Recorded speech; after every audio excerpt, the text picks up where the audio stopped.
All right, so extending on from what I said at the start of the show about those moments when history is coming towards you and it's been moving slowly and then it's very quick, and that's where we are right now with the Donald Trump trial. Linda, obviously, you're no fan of the president, but let's just acknowledge this moment, right? Whether it is the fitted up trial or somebody being held to account. Closing arguments, they'll take a couple of hours and then we're off to a jury room. If they're going to make a decision quickly one way or the other, by the time we wake up tomorrow, a president of the United States, an adjudication will have been made, potentially, in a court. If not, a day later. If not, a day later. But we are there right now. No more debating. No more, did you see the mugshot? Guilty, not guilty, hung jury this week. How do you feel about this moment in time? Look, there's no doubt it is historically significant to see an American president and potentially a future American president on trial. And so just being hours away from a possible jury deliberation is, of course, a very significant moment. I think also, and I know you've discussed this at length, Paul, is just the possibility of a hung trial, what that means. You know, there really are so many outcomes that we could see where there's any division, it's a hung trial. You know, that delay over the next few months and what that means, for example, in the outcome of this year's presidential election in the United States. You know, this is just absolutely an incredibly historic event. I also think, and I will continue to call this out, that former President Trump's behaviour during the trial has been really remarkable. You know, his ability to continue to have commentary about the trial, continue to be admonished by the judge about this, you know, just some absolutely remarkable behaviour from Donald Trump as the defendant in the face of the criminal justice system.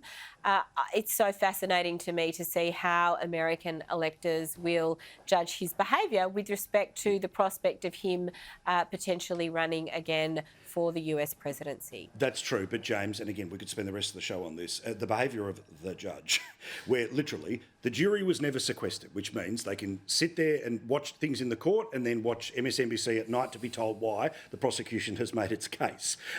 The delay in closing arguments was pushed off for a few more days, meaning again they marinate in and amongst a pretty anti-Trump populace. I understand that after closing arguments they are off, they're locked in the hotel and they make their decisions from there. But just again, as a bloke who would like to see Trump as the next president, no doubt, I mean, this is no more maybes. This week we find out. Well, this week we find out. But I mean, you know, what we've seen here over and over again is that these attempts to play gotcha with Trump, you know, and I'm sorry, Linda, you know, this whole, he was badly behaved, he tweeted about the case. Who cares? Nobody cares, because the fact is, this whole trial is a stitch-up. It's been coordinated, the timing of it, with these other trials, which have been falling apart through the White House. I'm sorry, it has happened that way.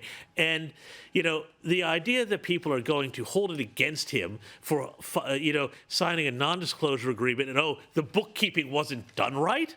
Hillary Clinton paid a fine for, you know, paying for the Steele dossier, which actually accused Trump of being a Russian agent. That's a lot more serious. She destroyed evidence, no charge. With a cloth? Yeah. Was it with a cloth, Paul? You know, and so this whole thing is a nonsense. That is the most ridiculous false equivalence I've ever heard, honestly. How? Donald Trump has been accused of so many crimes. No, but this is a trial that we're talking about right now. He's legitimately being trialed in the United States in front of a legitimate case that has been found by a court to be able to be proceed. I don't think you can Linda, sorry. call the American criminal justice system into question here.